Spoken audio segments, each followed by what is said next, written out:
Good evening, South Florida. I'm Manny Simone for Wilton Live, and thank you for joining us today on Thursday, June 14th. We're bringing you the headlines that you need to know from our partner, South Florida Gay News. Brought to you this week by our sponsors, Varsity Gay League Fort Lauderdale. If you're interested in joining a local kickball or dodgeball league, you can check them out online today. And by the Stonewall Pride Parade and Festival taking place on June 16th. You can visit their website for more details. Now, let's get started. Mayors from across the nation endorsed a campaign to uphold transgender protections during a gathering in Boston focused on issues impacting cities. Over 300 officials attending the 4-day U.S. Conference of Mayors meeting called on Massachusetts voters to uphold the state's transgender non-discrimination law at the voting booth in November. They're dubbing their new coalition the Bipartisan Mayors for Freedom Coalition of the Freedom for All Massachusetts campaign. Now, from around our neighborhood. In 2017, Pride Fort Lauderdale made a historic move to Fort Lauderdale Beach.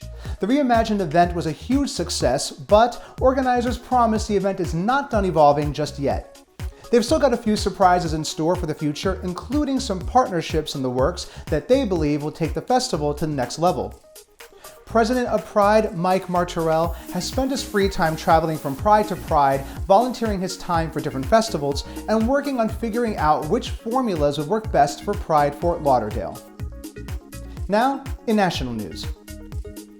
A gay porn model, David Slick, best known for working with the studio Falcon Studios, was found dead in Chicago Friday, according to reports. And he was only 26 years old. Slick, who was from Arizona, was a webcam model and a Falcon Studios exclusive. He was visiting Chicago for the annual adult convention Exotica Expo held over the weekend. A number of Slick's fellow performers, fans, and others in the gay porn industry paid tribute to him on social media. Please stay with us while we pay some bills. Don't go anywhere. Yeah. I wanted to come and hang out.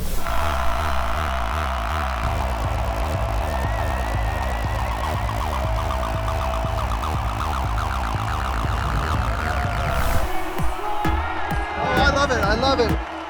Happy Pride! I'm Sharon Gless, and you're watching Wilton Live.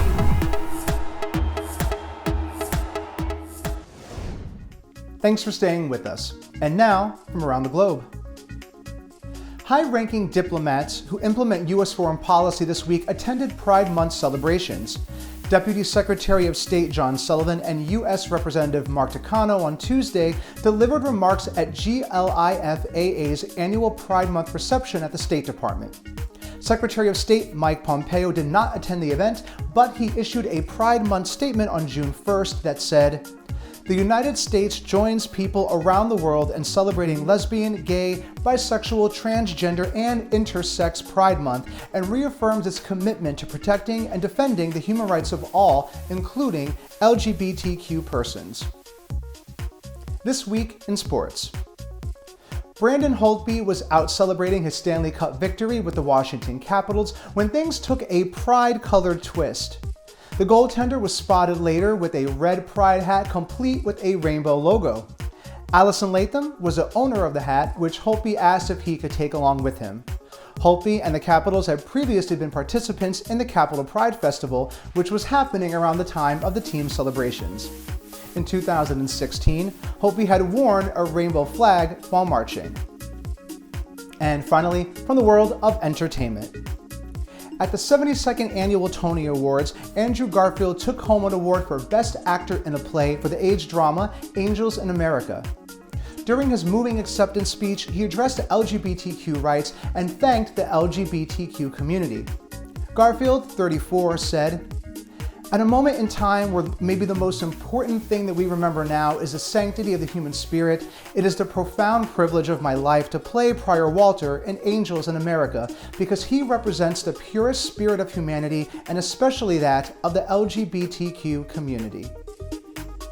That's all for this week's headlines, everybody. Don't forget, you can always visit sfgn.com to view these complete stories and more. Thank you so much for tuning in, and remember that Scandal Saloon is reopening at the end of this month with a grand opening party scheduled for July 3rd.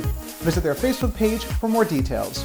I'm Manny Simone for Wilton Live, and your loyalty to our broadcast is always appreciated. Have an excellent weekend, and we look forward to seeing you right here the same time next Thursday. But stand by, because we have one final promotional message. Yeah. Happy Pride from Wilton Live. Yeah. I wanted to come and hang out.